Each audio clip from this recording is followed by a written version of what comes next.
तुमचा जिरा राईस चिकट होतो का? एक चमचा साजूक तूप गरम करायला ठेवले. तूप गरम झालं की अर्धा चमचा जिरे घालायचे. जिरं व्यवस्थित तडतडलं की दालचिनी, 4 ते 5 काळी मिरी, 3 ते 4 तमालपत्राची पानं,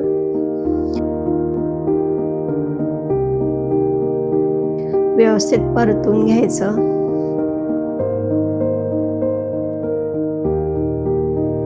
आता घालूया स्वच्छ धुवून घेतलेला तांदूळ. तोही 2 मिनिटं परतून घ्यायचा.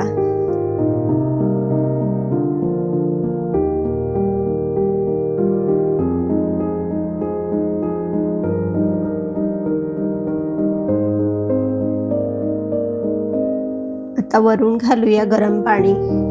चवीनुसार मीठ घालायचं. चांगलं मिक्स करून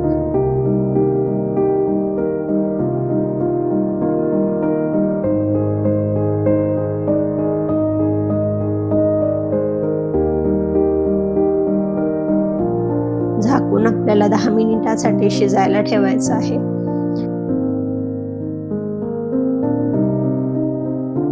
चांगला शिजला आहे.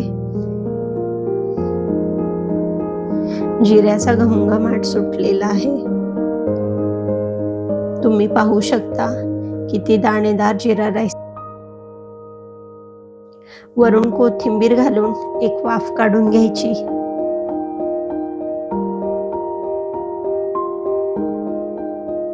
जिरा राईस तयार आहे. तुम्ही कशासोबत खाणार? कमेंटमध्ये नक्की सांगा. भेटूया लवकरच. तोपर्यंत काळजी घ्या, घरच्यांसोबत स्वतःचीही.